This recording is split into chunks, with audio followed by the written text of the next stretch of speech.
Vá, hvað þetta skemmtileg, gáfuð, greind, rétt sín kona, Sólveig Anna. Það leitun að öðru eins á vinstri væng stjórnmálana. En nei, svona auðvitað fullt af Ég var gáfuðu bara fólki. smá skotin í henni. Já, hún bara algjörlega ber höfuð og herðar yfir skoðana systkini sín þegar við tölum vinstri stjórnmál en hún komin bara mörgum skrefum framar heldur þau. Ég trúi á því að vinstrið eigi eftir að átta sig á þessu. Já. Og þetta sé erfiður biti að kyngja akkurat í dag. Það eitt sem svona gleymist í þessari klippu. Já. Gunnar Smári sýndi sig sem algjörlega óverður andlit sósíalistaflokksins ef hann sér ekki að vókið stríðir gegn þeirra hugmyndafræði. Einmitt. Og hún þurfti að útskýra fyrir honum hvernig og hvaða hátt. Já. Og hann sé ekki búin að átta sig á því stórfurðulegt. Sem að akkurat skarpgreindur maður eins og Gunnar Smári. Það einhver meinloka sem að veldur því að hann sé ekki búin að átta sig á þessu. En það hefur verið á samstöðinni einhvern veginn svona daður við mikið vók og þegar þau hafa bara gengið inn í þessa formúlu einhvern veginn haldið að ef við ætlum að vera vinstri menn þá eigum við að hafa þessa og þessa og þessa skoðun. Algjörlega.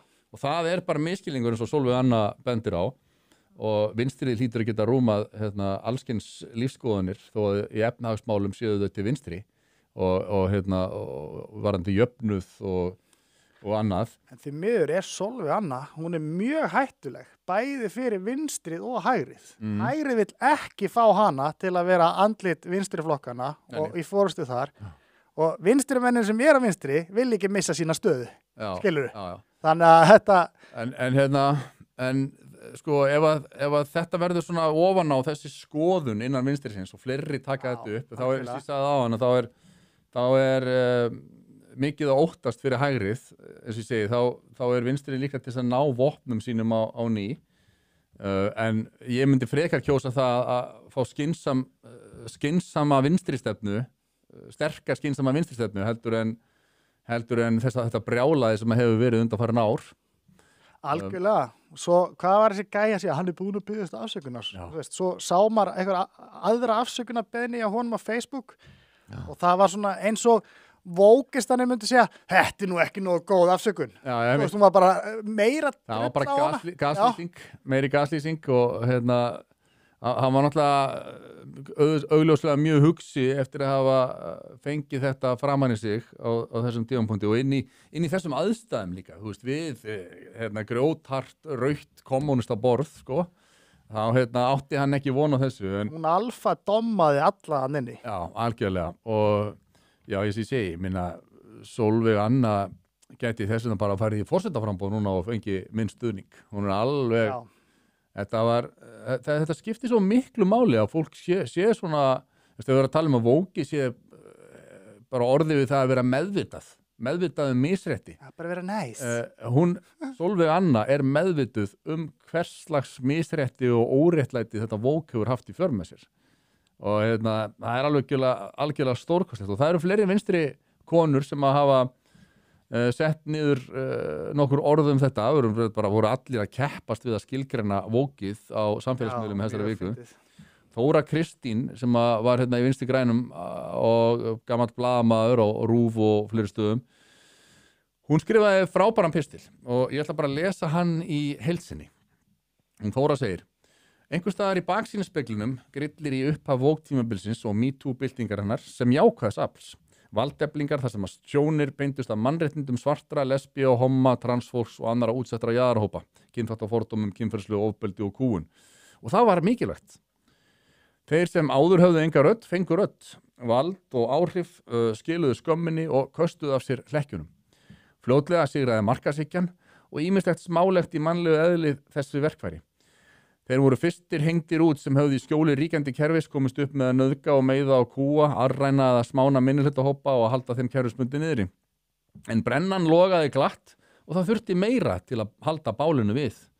Allskyns áhrifavaldar tóku að sér sjálfum sér til dýrðar að vera böðlar á samfélagsmiðlum. Fleiri og fleiri fengu að kenna á því fyrir minni eða óljósari sakir. Fjölmiðlar nutu góðs af, stjórnmálin hrukku í gírinn, en það var þetta bæði samfélagslega viðurkennt, en síðan var þetta líka sniðugt tæki til að koma pólitískum andstæðingum fyrir kattanef, sem og samherjum sem að fældust fyrir og leið upp metorastíðan. Tíma ríkti nánast ógnarstjórn góðmennskunnar. Fólk var hrætt við að tala af sér eða vera í vondum félagsskap. Möskvarnir í netinu sem áttu að nota til að veiða mannvonskuna urðu sífellt smærri og allt vinstrið og miðjumóðið logað af hræstni og dómhörku. Hægri menn náðu fljótlega vopnum sínum og ákváðu að taka virkan þátt í brennunni, en það fátt skemmtilegra en að sjá pólitíska andstæðinga sína svíða rassahárin hver af öðrum fyrir að hafa mistið sig og hinnum hála vegi dygðarinnar, ýmist í núinu eða í fjarlægri fortíð. Siðfræðingur Morgunblaðsins var nánast fjölmiðlastjarna á einni nóttu enda duglegur að róta í sorpinu.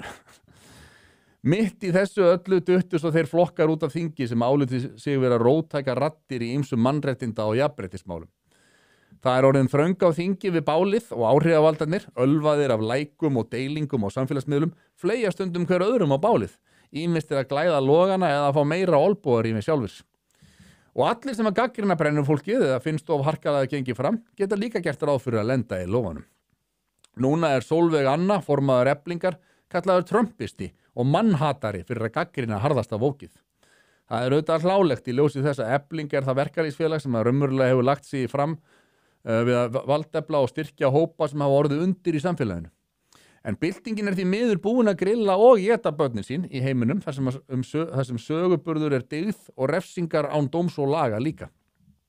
Unga fólki er núna dómharðara en líka hægri sinnaðara en nokkru sinni fyrr og hluti þess trúir ekki einu sinni lengur og lýðræðið. Ofbeldi og kúgun leiða alltaf af sér meira ofbeldi og kúgun, líka þegar að góða fólkið heldur á vendinum. Woke var í eðli sínu fallegt afl en það hafði aldrei átt að snúast slaufun, kúgun og refsingar. En þess að það býður heim öfgum, hræðslu og hættulegri skoðanakúgun sem við sjáum hér nýju fasísku öfl vera að nýta sér til framdráttar. Við lentum í því að vóka yfir okkur. Yes. Afmælisbar dagsins er mjög slaufað og nafn þess má ekki nefna að mati sumra. Textin við pæklaðar plómur eftir Megas er þó umhugsunarefni þótt hann hafi verið skrifaði löngu fyrir Woke. Og það er hérna texti eftir meistara Megas sem við vitnum í áðan. Þú hjálpar ekki neinum með að horfa bara á hann. Það hefur engin áhrif þótt þú eflaust meini vel. Og eins er víst að þú nálgast ekki neitt með því að flá hann. Þú nærð engum með góðu móti þannig út úr skel. Þú hjálpar ekki neinum með því að vera bara á verði. Vörnin reynist haldlaus og hún gjörir enga stoð. Því þú hugsar öll þín ráð undir hangandi sverði og hefur þér til skjóls þessa götóttu voð. Byrju, hver er þetta sem er að skrifa hana pistil?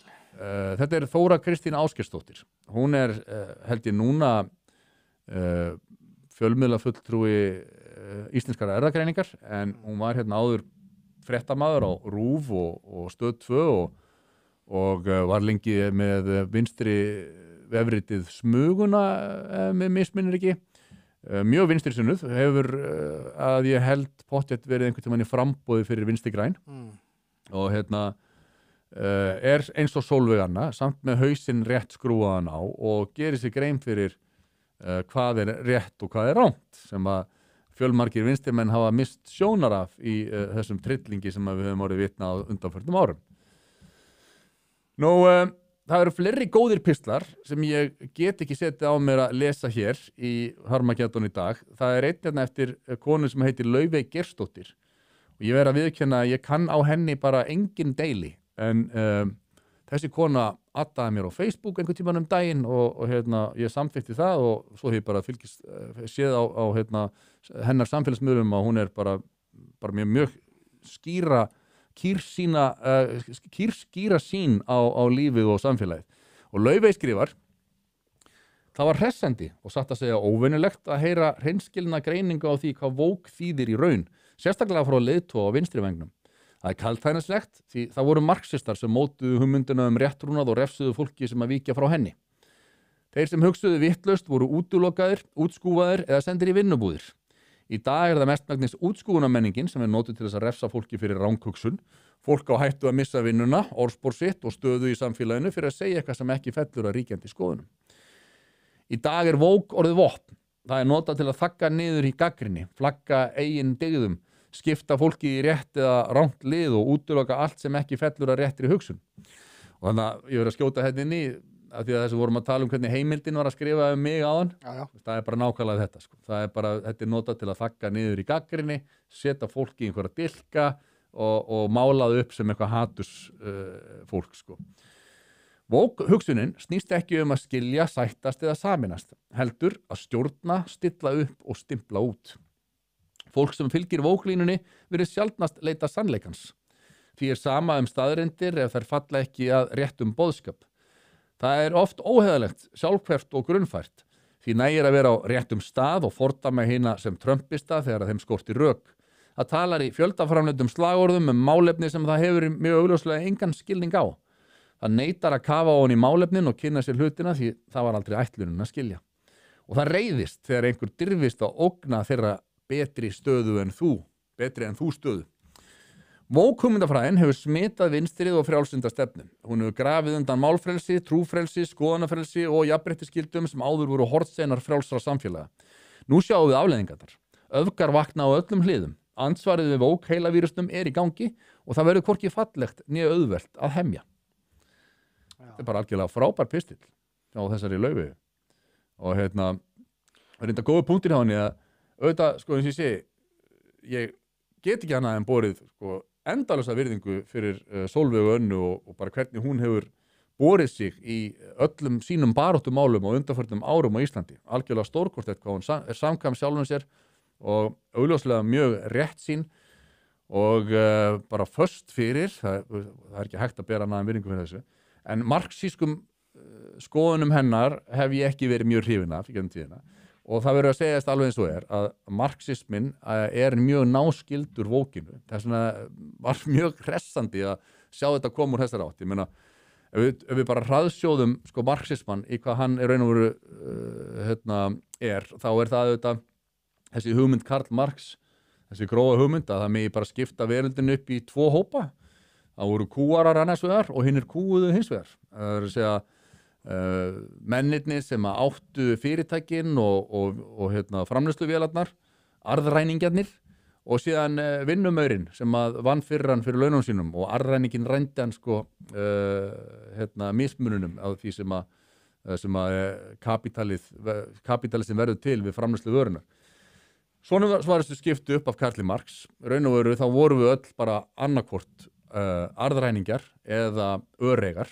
Við vorum annarkvort kúarar eða hinnir kúuðu og þetta í raun og veru hornsteinin af allri vókhugmyndafræðinni. Það er bara tekin þessi grunnhugmynd marxismans og færð heim á hinni ýmsu hópa í samfélaginu í dag. Það snýst allt að skipta okkur upp í hópa. Annarkvort erum við sem sagt að tróða á fólki eða við erum að láta tróða á okkur. Og það þessi fórnarlambsvæðing vóksins sem gerir það að verkum að það þykir rosa fínt að vera í undirokuðum, undirsettum hópi og þú ert ekki metin af eigin verleikum sem persóna eða einstaklingur sem hefur gert það sem þú hefur gert, heldur eftir metin út frá því í hvaða hópi þú átt heima. Hvort þú tilheyrir hópi hvítra karla, tala nú ekki hvítra gagnkynhneigðra karla, það alltaf alveg hræðilegt. Já.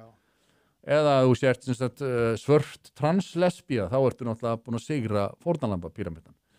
Og þetta auðvitað eins og þið heyrið í grunninn marxísk hugmyndafræði. Þannig að maður svolítið togaður einhvern veginn sko, að maður hrífst af þessu frábæra innleggi hennar Sólveigar Önnu og ég verð bara viðurkenna að ég þarf eiginlega bara að endurskoða einhvern veginn, því að mér fannst marxismin og vókið vera svo beintengt að það verður ekki hægt að slíta þetta í sundur. En Sólveig Anna að hræra upp í öllum þeim hugmyndum mínum og ég þarf einhvern veginn að endurmeta þetta. Ég veit ekki hvar þetta hefur klikkað. En hún náttúrulega marxisti, ég held að hún gangist alveg við því sjálf. En hún bara fókusar eingöngu á þessa stéttabaráttu. Sem basically... Já. Og það má kannski segja þannig að það sé ósanngjarnt að kalla vókið marxisma því að marxismin hafi kannski aldrei ætlað að fara lengra heldur en bara einmitt stéttabaráttan. Já, hvað gerir vókið? Hún skiptir í sundur hópnum, skilur, það eru verkafólk á móti, tekur þessa, lástjætt og skiptir inn í fleiri hópi til að vera að berjast við hvort annað. get ekki barist í auðvaldi. Já. Þú veist, ef þú lítur á þetta hennar sjónarhorni, þá er þetta hárrétt. Sólveig Anna skrifaði líka pistla á Facebook síðu sína eftir þetta sem voru alveg fantagóðir og það er sko fyrst sá hún sko og ég lesa svari hennar við Hallgrími það sem að sko ég er með Hallgrím opinn hérna á afsökunarbeðinu hans og það er veistla má ég sjá það sko þetta er lélegast afsökunarbeðinu sem hefur sést sko já og ég sem ætla að eiga rólegan sunnudag svo kallaði Smári mig óvæntin á síðustu stundu í síðunni Egils á Samstöðinni enn meira kom á óvart að heyra Sólveigu Önnu í miðjum þætti kalla Vók ömurlegt ég hljópa á mig og sagði hann að tala eins og Trump en sá samstundis fyrir mér þessa frétt á Vísi sá eftir orðinu og bað hana afsökunar í þættinum. Eitt hana, fyrsta sem að fattaði, herru, ég mun líta illa út á Vísi. Já, þetta er sérstak sko, hugsunarprósess. Í kjölfarið fagnar svo verkalýðsforingjanum allir hægri dútarnir á X-inu og Snorri Másson poppar á gleði. Verða að játa að ég sá þessar vendingar ekki fyrir. Hélt að Vók væri sjálfsagður hlutur öllu vökulu fólki og vel meinandi. En þarna ná Efling og Miðflokkurinn óvænt saman, sem og Mistflokkurinn í Valhöll. En við höldum kúrs og lúffum aldrei á mannréttindum allra. Hvað er í kyni, húðlit, stríðum og óréttlæti sem þau standa? Veljum alltaf mannúð gegn mannhatri. En er þarna með öðrum orðum að segja að Miðflokkurinn séu rasistar og fasistar og svo framvegis. Og þarna er einmitt svarið hennar. Þú veist vonandi að ég heiti ekki Efling, heldur Sólveig Anna. En fyrst þú vilt dyggðaskreita mig með því að láta eins og ég, Efling, séum einhvers svona mannhatarar og rasistar, þá vil ég segja að það er ömurlegur málflutningur. Mikill vókbotn sem að þú ert komin á með því. Í Eflingu hefur frá því að ég tók við forystu verið unnið þar sem mögulega verið kallað frumkvöðlastarf ef aðra en okkur væri að ræða. Í því að opna félagi fyrir öllu félagsfólki og tryggja að allt fólk sé ekki bara velkomið, heldur geti tekið þátt í pólitísku starfi félagsins sem og menningarlegu. Við túlkum alla fundi, höfum fyrir vilja okkar til að tryggja að þau sem ekki skilja íslensku geti tekið þátt, stundum verið sökuð að elska ekki þjóðtunguna. Við þýðum öll gögn, við birtum allar fréttir á fleiri tungumálum en íslensku. Við erum með stórar samninganefndir, mannaðar, eflingafólki, allstaðar aðkomnu úr heiminum, þar sem allir hjálpast við að skilja aðstæður. Allar glærur á fundum og námskeiðum eru tvítingt og allt til viðbótar textatúlkað. Allt okkar pólitíska starf gengur út á að eflingafólk standi saman, sama hver menningarlegur, trúarlegur eða landfræðilegur bakgrunnur er. Í stjórn félagsins er fólk með gríðarlega fjölbreyttan bakgrunn, sama með trúnaðaráð og alla vettvanga okkar. Ég geti áfram talið upp dæmi þá höfuð áherslu sem við leggjum á að allt eflingafólk sé ávallt velkomið og vel séð í öllu starfi. Þú finnur ekkert annað verkalýðsfélag á þessu landi sem vinnur með sambærilegum hætti. Og þó víðar væri leitað. Við vinnum svona að því við trúum á gildi lýðræðisins og samstöðunar. En af því að þú kallaði mig trumpista í gær, viltu í dag kalla mig mannhatara. Enda mikill mannvinnur og réttsýnn í einu og öllu, Hallgrímur. Segir þér í það minnsta spegilmyndin. Ég myndi flissa eða væri ekki svona tremendously sad, eins og stundum er sagt. Þetta er önnur negla hjá Sólveigu Önnu. Og ég er nú nokkri sem senda á mig að þeir væri að færa sig yfir í Eflingu stéttarfélag, bara út af henni. Og það ég er bara mjög vel skiljanlegt. Eins og hún lýsir starfinu hérna í Eflingu, þetta er bara mjög aðdáunarvert. Svo er þessi pistill. Og hún birtir Smith-lagið Big Mouth Strikes Again sem að segir okkur og hún er líka með frábæran tónlistasmekk. Sólveig Anna, hún er bara, já, ég er hrifin. Hún segir, ég ætlaði alls ekki að valda siðafári, þó að vissulega sé langt síðan ég gerði það síðast, íslensku kennsla fyrir útlendinga og elitan í Fílabeinsturninum, ég man ekki alveg. Ég vissi ekki að andúð og vók væri svona svakalega hot take, en ég er bara ánægð. Í fyrsta lagi er smá siðafár við og við hressandi fyrir alla og svo finnst mér eitthvað kósí við þá tilhugsun að í gær hafi fullt af miðaldra ratlippum notað Google-ið sitt til að reyna að komast að því hvað vók eiginlega þýddi. Og svo screenshotaði niðurstöðuna og deilt út allt á Facebook til að sýna að Wikipedia segir vók vera góð eins og þau, krúttin segi ég nú bara. Svo er ég líka ánægð því að nú hef ég eitthvað að gera í páskafríinu annað en að biðjast fyrir og horfa á sjónvarpið. Ég get notað páskafríið til að skrifa statusa af hverju ég þoli ekki vók og af hverju ég hef rétt fyrir mér. Ég hlakka til að vakna að morgni skírdags og hefja ritun og þeirri harðorðu skammarræðu í Jesú heilaga nafni. Yes, ég hlakka til að lesa pistan og nefnir páskana. En það dálítið langt okkar til og mér langar að veluna sjálfa mig fyrir að hafa æst fólk svona upp. Ekki tilvalið að hlusta á eitt besta lag í heimi með þeim hel slaufaða Morrissey, lagi sem að öllum finnst skemmtilegt. Vókfólki viðurkennaði þetta ekki og stelst þess að hlusta á það inn á baði, anstötti við því að vera svona óþekkt og tabúbrjótandi. Stóri munnur, Big Mouth, getur verið til vandræða, en vá hvað ég vil freka vera með svoleiðis en litlu samhertu vandlandingarskeifuna sem þau sem að halda að jarfist þeirra snúist að dæma lifendur og dauða fari gegnum lífi með. Sprengja B.O.B.A. Því líka bomban frá Sólveigun.